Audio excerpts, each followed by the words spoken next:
समस्त चाषी भाई मानू मोर नमस्कार एवं अभिनंदन।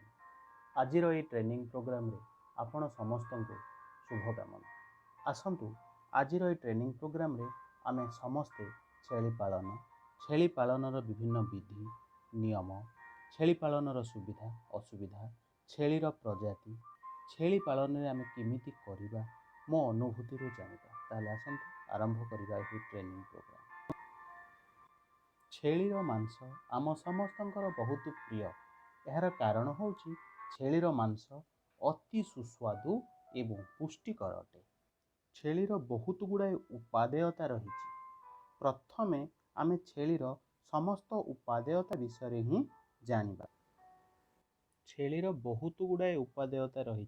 ता मध्यरु प्रथमे छेली ठारु आमे मांस, क्षीर, चमड़ा, लोमो पाई थाउ। ता सहित छेलीर लेंडी, छेलीर खत बहुत उपादेय अटे। चाषी भाई माने द्वितीय आमे जदि देखिबा छेली पालन गाई पालन तुलन में अपेक्षाकृत सहज अटे। कारण छेली चाष पाई खूब कम मूलधन आवश्यक होता है। तेणु जने चाषी सहजरे छेली पालन आरंभ करि परिबो।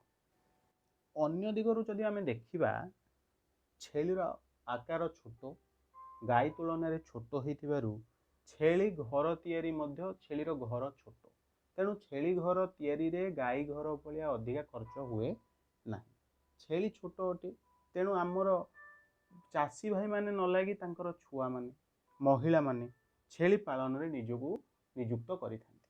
तेणु पुरुष माने एथिरे बेसी समय देबाकू पड़े ना। आपण ने जानी रखंतु गोटे कथा, गाई भलिया छेली पाई आपण दाना रे विशेष खर्च करिवे नाही। काहेकि ना छेली कौन करे, छेलीर खाद्य खाइबा प्रक्रिया अलग प्रकार। छेली चरी बुलिकी मुख्यतः घास, पत्र, लता आदि चरी बुलिकी खाई थाए।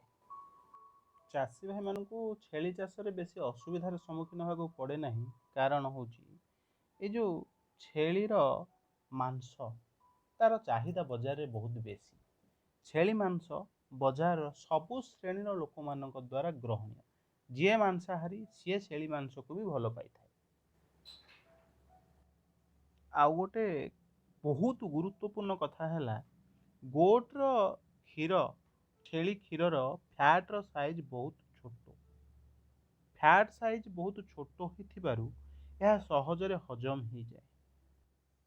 अन्य दिगरु देखिले ए छेली क्षीर जख्मा रोग जोटा को ट्यूबरकुलोसिस कहूचे, जख्मा रोग रे बहुत उपयोगी अटे। तत्संगे संगे छेली लोमर बहुत चाहिदा अच्छी।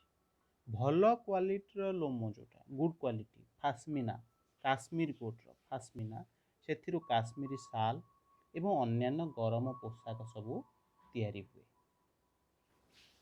आमे छेली चाषर समस्त उपादेयता विषय आलोचना कले। इते गुड़ाए कथा जानिला परे छेली विषय आम बहुत जिनस जानिले छेली आमको कौन कौन सब लाभ मिलूची। तेणु एते गुड़ाए कथा को जब आम आलोचना करिबा आम यथार्थ जानीपर गोटे गरीब लोक छेलीटे रखा समर्थ, छेली बहुत किसी से लाभ पाई पार। से गरीब लोक गोटे गरीब श्रेणी गाईटे रखिपर ना, कहीं गाई रखापी अधिका खर्च पड़े किंतु ता बदल जेहेतु से छेलीटे रखिपारुची तेणु आमे छेली को गरीबर गाई बोली कहू। यथार्थ इंग्लीश रे कह जाए पुअर मैन्स काउ। दरकार बेले से गरीब लोकटी से गाईटी छेलीटी को बिकिदेव, दी पैसा पाइब। तेणु छेली चाष गरीब श्रेणी लोक मानक पाई बहुत बहुत आवश्यक एवं सहज साध्य अटे। एबे आसंतु आमे जानिबा विभिन्न जातिर छेली विषय। भारतर भौगोलिक स्थिति अनुसार 5 जातिर छेली देखा जाती अंचल भित्तिरे। प्रथमे आसिला हिमालय अंचल छेली। हिमालय अंचल जमीती कि काश्मीरी, गद्दी, चांगथांगी, चेगू इत्यादि छेली हिमालय अंचल रे देखा जाती। हिमालय अंचल छेली मुख्यतः लोमो पाई प्रसिद्ध अटंती।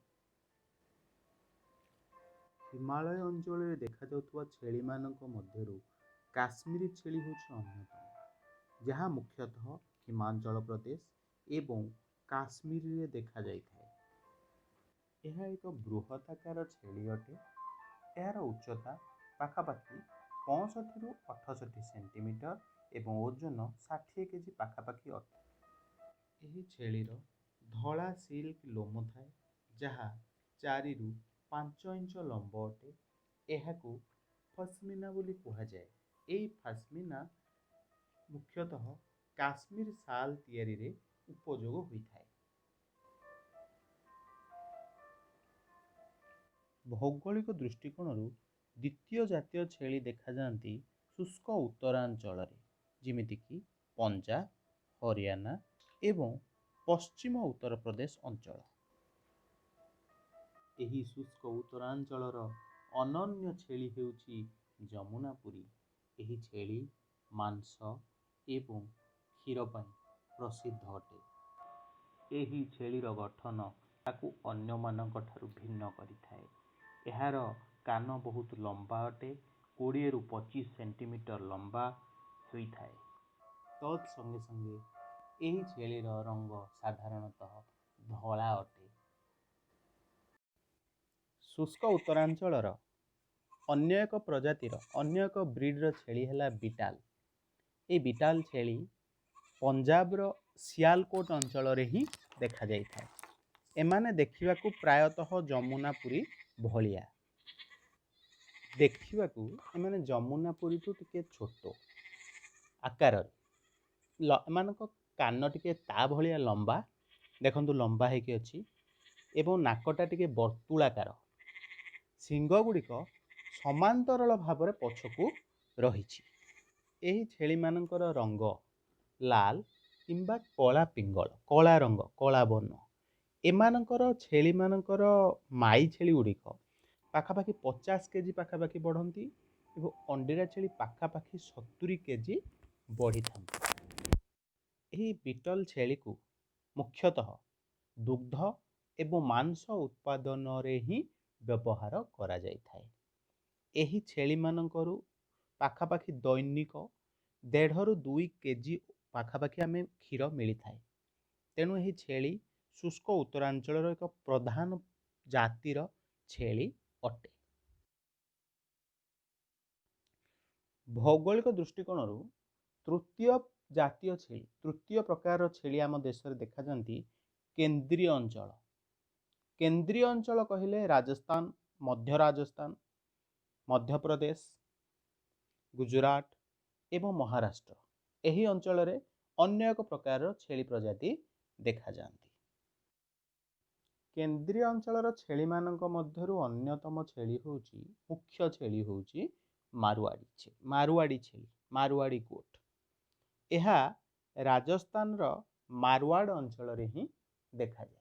ତେଣୁ ଜାଗାର ନାଁ ଅନୁସାରେ ଏହି ଛେଳିର ନାଁ ମାରୁଆଡ଼ି ହୋଇଅଛି। ତାହେଲେ এই ମାରୁଆଡ଼ି ଗୋଟକୁ ଆମେ ଚିହ୍ନିବା କେମିତି? ପ୍ରଥମ ଜିନିଷ, ଆକୁ ଦେଖିଲେ ଏଟା ପୁରା କଳା ରଙ୍ଗର, ଅତି କଳା ହେଇଥିବାରୁ ତାକୁ ଜେଟ୍ ବ୍ଲାକ୍ ବୋଲି କୁହାଯାଏ।